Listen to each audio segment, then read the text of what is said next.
ஆனால் ஒன்றை மட்டும் கூறிக்கொள்ள ஆசைப்படுகிறேன்.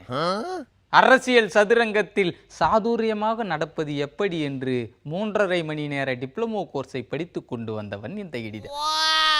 அதனால்தான் அரசியல் வானிலை எப்படி மாறினாலும் அதற்கு ஏற்றவாறு வளைந்து நெளிந்து நிமிர்ந்து நாணலை போல எப்போதும் கோணலாக போய்க் கொண்டிருக்கிறான் இடிதாங்கி. இடிதாங்கியின் அரசியல் பயணத்திற்கு இலக்கு நிர்ணயிப்பது என்பது ஒரு கடினமான காரியம்.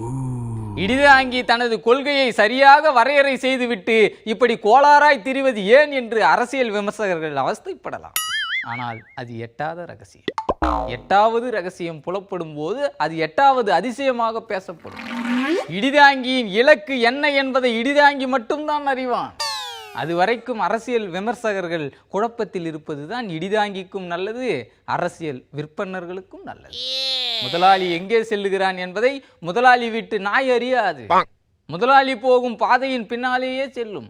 அவ்வப்போது இடக்காலையோ அல்லது வலக்காலையோ தூக்கி தனது எல்லையை நீரால் வரைந்து கொண்டே பின் செல்லும் குணமுடையது. ஆனால் முதலாளி கேட்டை அடைந்தவுடன் முதலாளிக்கு முன் கேட்டை முந்தும் குணம் நாய்களுக்கு உண்டு. அப்போதுதான் அதற்கு பட்டென்று இலக்கு புரிந்துவிடும். அதை போலத்தான் இடிதாங்கியின் பயணத்தை யாராலும் குறித்து விட முடியாது. அதை காலம் நிர்ணயம் செய்யும்.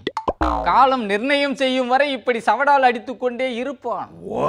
காலம் கைகாட்டும் போது கேட்டை முந்திய நாயை போல பீடு நடை போட்டு 4 டைமென்ஷனில் காட்சி தருவான் இடிதாங்கி.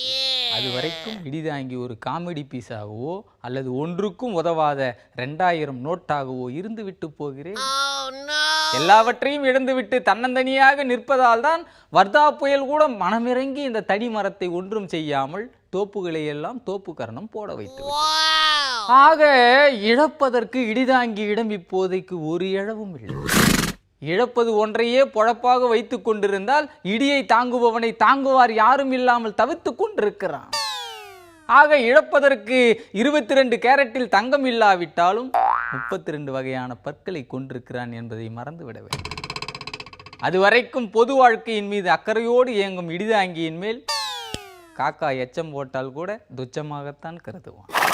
இடிதாங்கியின் மேல் எத்தனை கரைகள் இருந்தாலும் அந்த கரைகளையெல்லாம் என் மீது போர்த்தப்படும் பொன்னாடைகள் அக்கறையோடு பார்த்து கொள்ளும் என்ற ஒரே நம்பிக்கையில் உங்களிடமிருந்து விடைபெறுகிறேன். நன்றி, வணக்கம்.